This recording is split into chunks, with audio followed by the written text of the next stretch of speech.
Good morning and welcome to Behind the Screen. I am JM and I'm your host on this show where we sit around, we talk about gaming, we talk about beauty, we talk about things we're excited about. And today we're talking about a product I am very excited about. But first, let me say good morning to Grom and John and Mark and Tink. This has been a rough week for my games. And on Tuesday, had half of the party wipe in a 13th Age 2 playtest, and yesterday night, Tink's beloved witch Rowena was incinerated by a cosmic mirror in our Hyperborea game. So, to those who have just died, I salute you.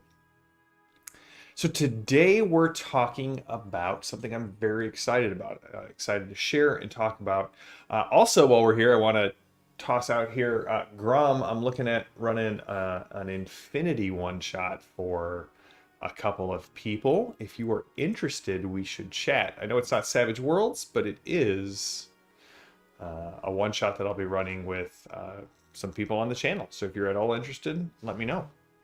So today we're talking about a game that is very close to my heart, a game that I have published and shown off and run and written additional books for, a game called Jackals.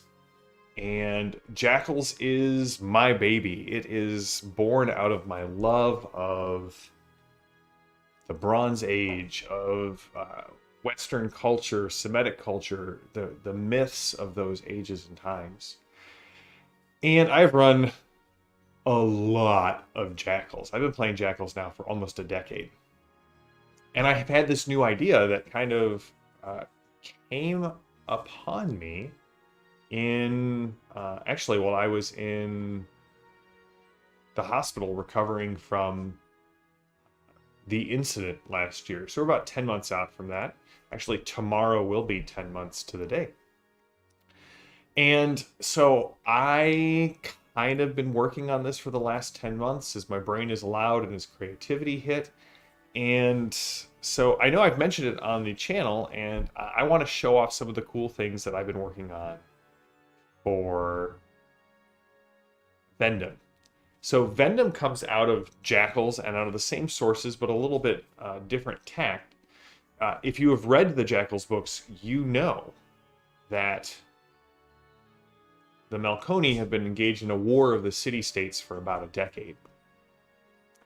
And that war is loosely based, inspired by, if you will, the Trojan War. Not the actual Trojan War, but the Trojan War as presented in the Iliad. And so I wanted to expand the world a little bit, and I thought, what better way to do that than to pick up another one of my favorite epic poems and go from there. So Vendim, which you can see here, all of the maps and art I'm showing off, I've been working with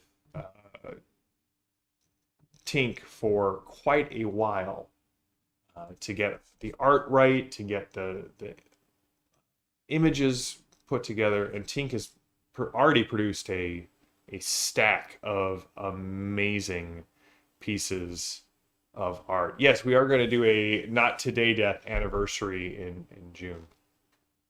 Little party. We should have a party. So this is Vendim. Vendim is based off the idea that the civil war or the city-state war is over. And one side lost.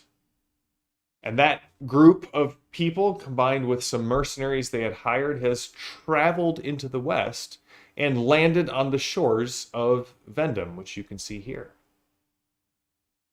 The idea is we're picking up close to the end of the Aeneid as the Trojans alight on a land unfamiliar to them in the hopes that they can build something new, to create something new, to survive. And so I'm almost done with the player's guide. It's going to include several new ritualist paths. We're going to have ritualist paths, a new one for the Luwathi, which you'll be able to pull into your Jackals campaign. We're going to have a new one for the Melkoni, which you'll be able to pull into the Jackals campaign. The Luwathi Ritualist Path is a bodyguard ritualist for the Hashirs. They fight with their lore master staff in pretty unique ways. And then we're introducing the what are essentially the priests of Poseidon for the Melkoni. We're also introducing a cultures based off the Scythians and the Dacians. And the idea is I'm going to expand the travel rules, the exploration rules, lay out this whole campaign, and with the goal of my players are going to start playtesting it this summer.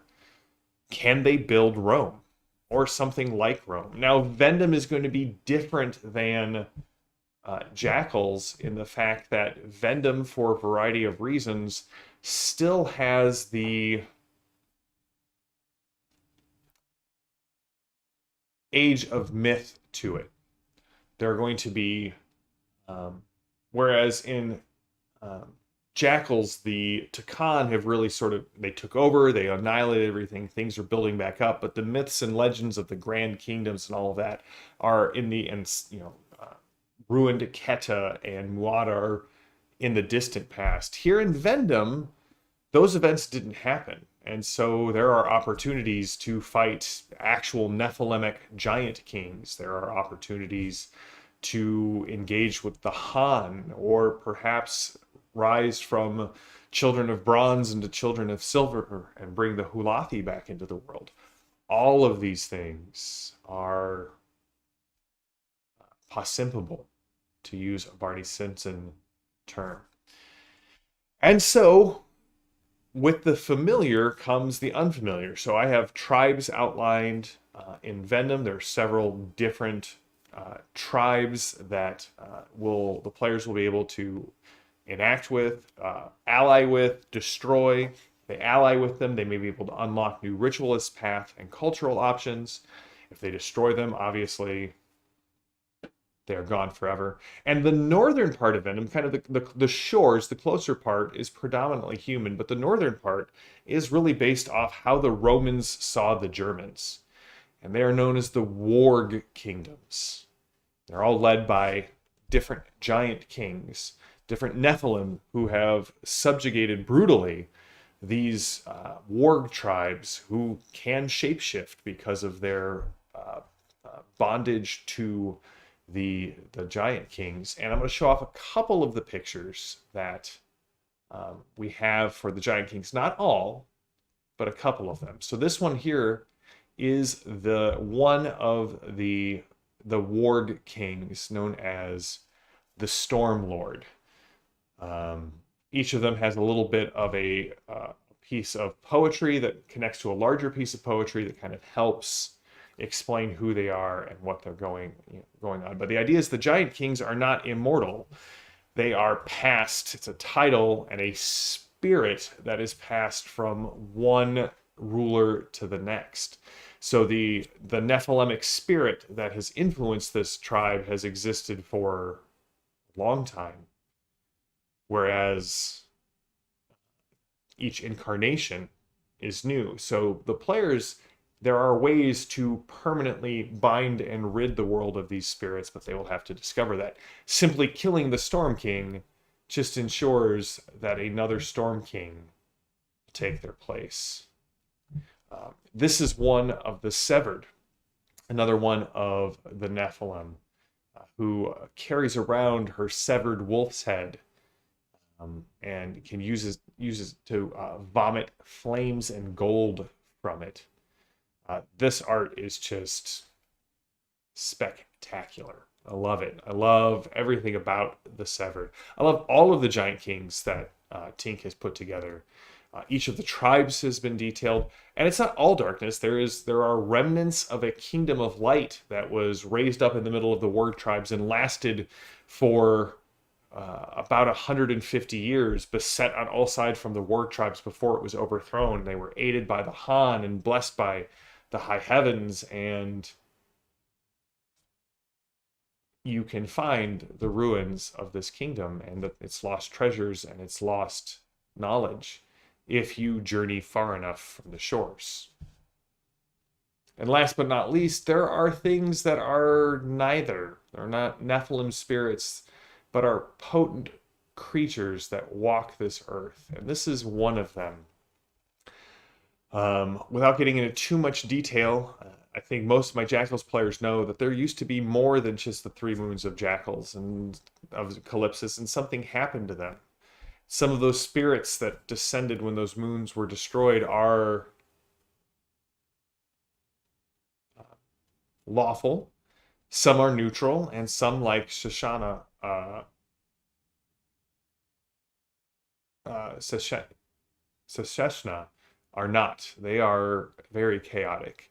And Sesheshna wanders the lands of Vendim for her own purpose. Right, Grom? Tink has captured the spirit and the coolness and the darkness of Vendim in a very positive way for me. And so playtesting in the campaign starts this summer. The idea is I'm going to be running multiple groups because it's a large contingent. It's about I have all the demographics, but it's about 1,500 people that land on the shores spread across multiple boats. And so the idea is that the groups are going to start off together. I have a list of names that people can pick from. I have how many of each ritualist path are available on the boat. And if those ritualist paths get wiped out, then they no longer exist in Vendim. And the group is going to be able to explore all of the different groups. Thanks, John. All of the different groups can go out and explore in any direction that they want, and yet when they come back to home bases, they'll be able to interact with each other. So I'm setting up the Discord server for this game, and it's going to be a little bit different. Basically, as a group goes out, I will remove them from all of the general chats, and they will be isolated and only able to talk amongst themselves until they return back, in which case they can go back into Gen Pop. And that way they can discover things, and they can keep things hidden. They can keep things... other groups can't necessarily react to what they are doing. Padre, good to see you. By the way, I'm looking at running a Infinity 2d20 one-shot at some point here in the future, and if you are free, I would love to have you join for that one.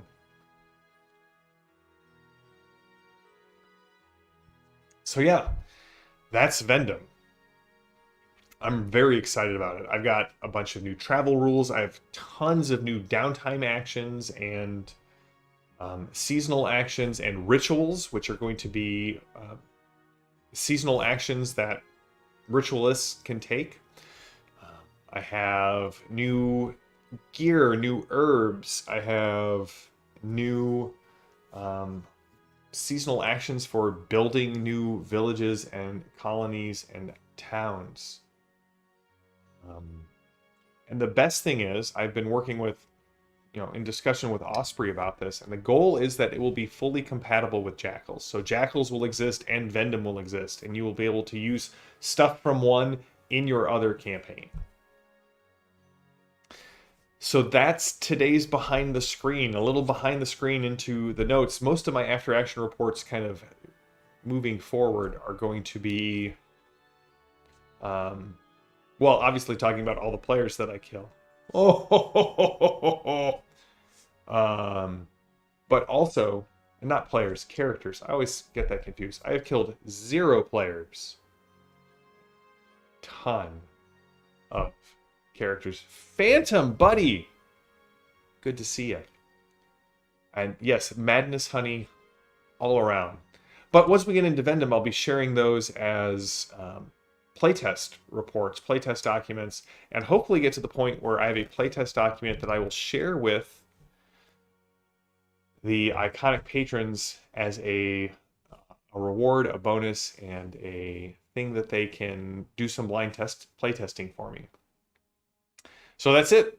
That's what we've got today. And in fact, on Tuesday, we're going to be talking about what makes a good playtest group, why you should get involved with playtesting, and what you should be trying to do as both a player and a GM. And that's the only behind the screen we'll have next week because, of course, I leave on Thursday morning for Chaosium Con. And if you're going to be out there, feel free to let me know. Come up, say hi. Let's hang out, chat, and maybe get a game in together. So until next time, stay safe, stay healthy, stay gaming. I'm JM. This has been Behind the Screen, and I will see you all next week. Until then, have a good one.